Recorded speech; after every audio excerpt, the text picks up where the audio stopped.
ನಮಸ್ಕಾರ ವೀಕ್ಷಕರೇ. ಕರ್ನಾಟಕ ಕಾಂಗ್ರೆಸ್ ಸರ್ಕಾರದಲ್ಲಿ ಈಗ ಎಲ್ಲವೂ ಅಂದುಕೊಂಡಂತೆ ಶಾಂತವಾಗಿಲ್ಲ. ಮೇಲ್ನೋಟಕ್ಕೆ ಸಿದ್ದರಾಮಯ್ಯ ಮತ್ತು ಡಿ.ಕೆ. ಶಿವಕುಮಾರ್ ಅವರು ಒಟ್ಟಾಗಿದ್ದೇವೆ ಎಂದು ಹೇಳಬಹುದು. ಆದರೆ ದೆಹಲಿಯ ಅಂಗಳದಲ್ಲಿ ಈಗ ನಡೀತಿರೋದು ಅಸಲಿ ಪವರ್ ಗೇಮ್.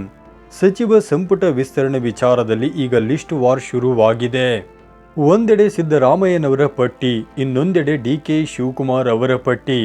ಇವೆಲ್ಲದರ ನಡುವೆ ಹೈಕಮಾಂಡ್ ತನ್ನದೇ ಆದ ಒಂದು ಗುಪ್ತ ಪಟ್ಟಿಯನ್ನು ಇಟ್ಟುಕೊಂಡು ಕುಳಿತಿದೆ. ಬರೋಬ್ಬರಿ 20 ಸಚಿವ ಸ್ಥಾನಗಳು ಖಾಲಿ ಇವೆ. ಆದರೆ ಆ ಕುರ್ಚಿಗಳಿಗಾಗಿ 45ಕ್ಕೂ ಹೆಚ್ಚು ಶಾಸಕರು ದೆಹಲಿಯಲ್ಲಿ ಬೀಡು ಬಿಟ್ಟಿದ್ದಾರೆ. ಅಷ್ಟೇ ಅಲ್ಲ, ರಾಜ್ಯದಲ್ಲಿ ಈಗ ಒಬ್ಬರೇ ಡಿ.ಸಿ.ಎಂ ಸಾಲದು, ಇನ್ನೂ 3 ಹೆಚ್ಚುವರಿ ಉಪಮುಖ್ಯಮಂತ್ರಿಗಳನ್ನು ಮಾಡಬೇಕು ಅನ್ನೋ ಕೂಗು ಜೋರಾಗಿದೆ. ಇದು ಜಾತಿ ಸಮೀಕರಣವೋ ಅಥವಾ ಅಧಿಕಾರದ ಹಂಚಿಕೆಯೋ? ರಾಹುಲ್ ಗಾಂಧಿಯವರು ಹೊಸ ಮುಖಗಳಿಗೆ ಮಾತ್ರ ಮಣೆ ಹಾಕಿ ಎಂದು ಹೇಳಿರೋದರಿಂದ ಹಿರಿಯ ನಾಯಕರ ನಿದ್ದೆಗೆಟ್ಟಿರೋದು ನಿಜ. ಇವತ್ತಿನ ಈ ವಿಶೇಷ ವರದಿಯಲ್ಲಿ ನಾವು ದೆಹಲಿಯಿಂದ ಬೆಂಗಳೂರಿನವರೆಗೆ ನಡೆಯುತ್ತಿರುವ ಈ ರಾಜಕೀಯ ಹೈಡ್ರಾಮಾದ ಇಂಚಿಂಚು ಮಾಹಿತಿಯನ್ನು ನಿಮ್ಮ ಮುಂದೆ ಇಡ್ತೀವಿ. ಮಿಸ್ ಮಾಡದೆ ವಿಡಿಯೋವನ್ನು ಕೊನೆಯವರೆಗೂ ನೋಡಿ. 4 ಡಿ.ಸಿ.ಎಂ, ಇದು ಸಿದ್ದರಾಮಯ್ಯನವರ ಮಾಸ್ಟರ್ ಪ್ಲಾನಾ? ವೀಕ್ಷಕರೇ, ಈಗ ರಾಜ್ಯ ರಾಜಕಾರಣದ ಅತ್ಯಂತ ಹಾಟ್ ಟಾಪಿಕ್ ಅಂದರೆ ಅದು ಹೆಚ್ಚುವರಿ ಡಿ.ಸಿ.ಎಂ ಸೃಷ್ಟಿ. ಕಳೆದ ಬಾರಿ ಡಿ.ಸಿ.ಎಂ ಸ್ಥಾನದ ಚರ್ಚೆಯೇ ಇರಲಿಲ್ಲ.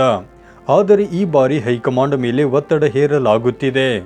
ಸದ್ಯಕ್ಕೆ ಡಾಕ್ಟರ್ ಜಿ. ಪರಮೇಶ್ವರ್ ಅವರು ಒಬ್ಬರೇ ಡಿ.ಸಿ.ಎಂ ಆಗಿದ್ದಾರೆ. ಆದರೆ ಈಗ ಇತರೆ ದಲಿತ, ಲಿಂಗಾಯತ ಮತ್ತು ಒ.ಬಿ.ಸಿ ಸಮುದಾಯದ ನಾಯಕರಿಗೂ ಡಿ.ಸಿ.ಎಂ ಸ್ಥಾನ ನೀಡಬೇಕು ಅನ್ನೋ ಪ್ರಸ್ತಾವನೆ ಮುನ್ನೆಲೆಗೆ ಬಂದಿದೆ. ಮುಖ್ಯವಾಗಿ ಸತೀಶ್ ಜಾರಕಿಹೊಳಿ ಮತ್ತು ಎಂ.ಬಿ. ಪಾಟೀಲ್ ಅವರ ಹೆಸರುಗಳು ಡಿ.ಸಿ.ಎಂ ರೇಸ್ನಲ್ಲಿವೆ. ಇನ್ನು ಅಚ್ಚರಿಯ ವಿಷಯ ಅಂದರೆ ಮುಸ್ಲಿಂ ಸಮುದಾಯಕ್ಕೂ ಒಂದು ಡಿ.ಸಿ.ಎಂ ಸ್ಥಾನ ನೀಡಬೇಕು ಅನ್ನೋ ಚರ್ಚೆ ಕೂಡ ಶುರುವಾಗಿದೆ. ಇದರ ಹಿಂದೆ ಸಿದ್ದರಾಮಯ್ಯನವರ ಪುಷ್ ಜಾಸ್ತಿ ಇದೆ ಎಂದು ಹೇಳಲಾಗುತ್ತಿದೆ. ಯಾಕಂದರೆ ಒಕ್ಕಲಿಗ ಸಮುದಾಯಕ್ಕೆ ಸಿ.ಎಂ ಸ್ಥಾನ ನೀಡಿದಾಗ ಲಿಂಗಾಯತ ಮತ್ತು ಇತರೆ ದಲಿತ ಸಮುದಾಯಗಳನ್ನು ಸಮಾಧಾನಪಡಿಸಲು ಇದು ಅನಿವಾರ್ಯ ಎಂಬ ವಾದವಿದೆ. ಒಂದು ವೇಳೆ 4 ಡಿ.ಸಿ.ಎಂ ಆದರೂ ಡಿ.ಕೆ. ಶಿವಕುಮಾರ್ ಅವರಿಗೆ ಯಾವುದೇ ತೊಂದರೆ ಇಲ್ಲ. ಯಾಕಂದರೆ ತಾವೊಬ್ಬರೇ ಪವರ್ಫುಲ್ ಸಿ.ಎಂ ಆಗಬಹುದು ಎಂಬ ಲೆಕ್ಕಾಚಾರ ಅವರಲ್ಲಿ ಇರಬಹುದು ಎಂದು ವಿಶ್ಲೇಷಿಸಲಾಗುತ್ತಿದೆ. ಸಿದ್ದರಾಮಯ್ಯ ಪಟ್ಟಿ ವರ್ಸಸ್ ಡಿ.ಕೆ.ಶಿ ಪಟ್ಟಿ, ಹೈಕಮಾಂಡ್ ಕಂಗಾಲು. ಈಗ ಸಚಿವ ಸ್ಥಾನದ ಪಟ್ಟಿಯ ವಿಚಾರಕ್ಕೆ ಬರೋಣ. ಇಲ್ಲಿ ಯಾರಿಗೆ ಮಣೆ ಹಾಕೋದು ಅನ್ನೋದೇ ಹೈಕಮಾಂಡ್ಗೆ ದೊಡ್ಡ ತಲೆನೋವಾಗಿದೆ.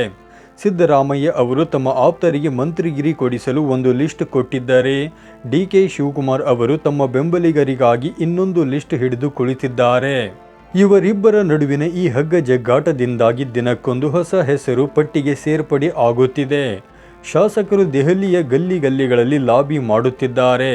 ಹೈಕಮಾಂಡ್ ಈ ಗೊಂದಲ ನೋಡಿ ಬೆಚ್ಚಿ ಬಿದ್ದಿದೆ.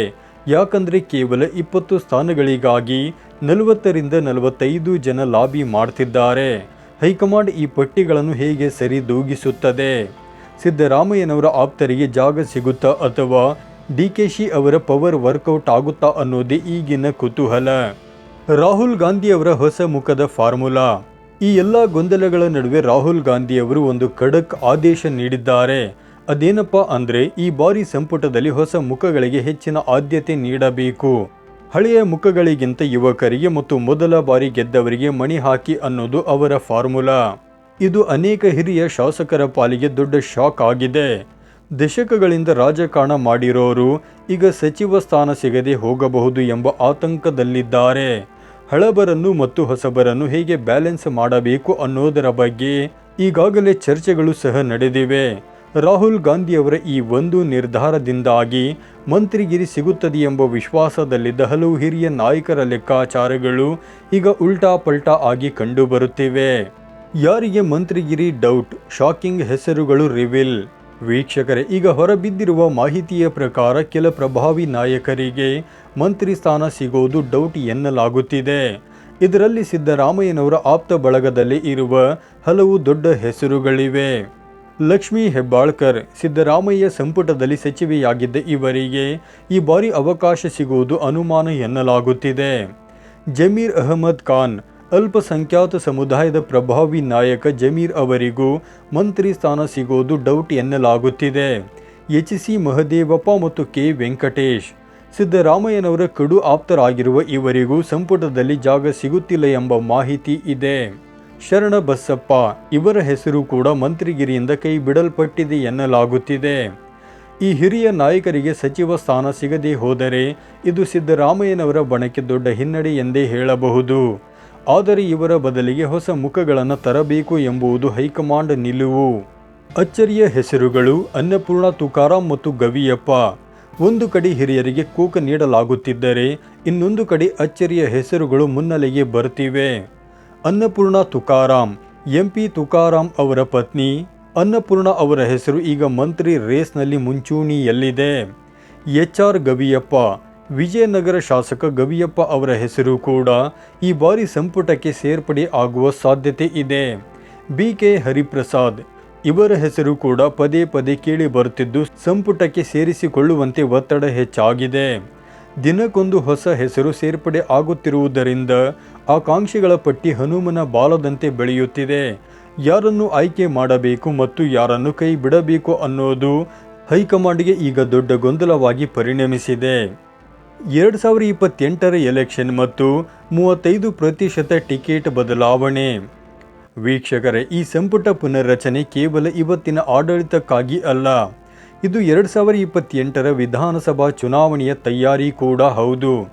DK ಶಿವಕುಮಾರ್ ಅವರ ಆಪ್ತ ಮೂಲಗಳ ಪ್ರಕಾರ 2028ರ ಚುನಾವಣೆಯಲ್ಲಿ ಬರೋಬ್ಬರಿ 30-35% ಟಿಕೆಟ್ಗಳನ್ನು ಬದಲಿಸುವ ಪ್ಲಾನ್ ಇದೆ. ಇದಕ್ಕಾಗಿ ಈಗ ಸಂಪುಟದಲ್ಲಿ ಹೊಸಬರಿಗೆ ಅವಕಾಶ ನೀಡಿ ಅವರನ್ನು ನಾಯಕರನ್ನಾಗಿ ಬೆಳೆಸಲು ಕಾಂಗ್ರೆಸ್ ನಿರ್ಧರಿಸಿದೆ. ಸಂಪುಟ ಪುನರ್ರಚನೆಯಿಂದ ದೊಡ್ಡ ಮಟ್ಟದ ಭಿನ್ನಮತ ಬರಬಹುದು ಎಂಬ ಭಯ ಈಗಿನ ಪರಿಸ್ಥಿತಿಯಲ್ಲಿ ಕಾಣಿಸುತ್ತಿಲ್ಲ. ಯಾಕಂದರೆ ರಾಹುಲ್ ಗಾಂಧಿ ಅವರೇ ಈ ತೀರ್ಮಾನ ತೆಗೆದುಕೊಂಡಿರುವುದರಿಂದ ಎಲ್ಲರೂ ಮೌನವಾಗಿ ಒಪ್ಪಿಕೊಳ್ಳಲೇಬೇಕಾದ ಅನಿವಾರ್ಯತೆ ಸೃಷ್ಟಿಯಾಗಿದೆ. ಒಟ್ಟಾರೆಯಾಗಿ ಹೇಳೋದಾದರೆ ಕರ್ನಾಟಕ ಕಾಂಗ್ರೆಸ್ ಈಗ ಒಂದು ದೊಡ್ಡ ಪ್ರಯೋಗಕ್ಕೆ ಸಜ್ಜಾಗಿದೆ.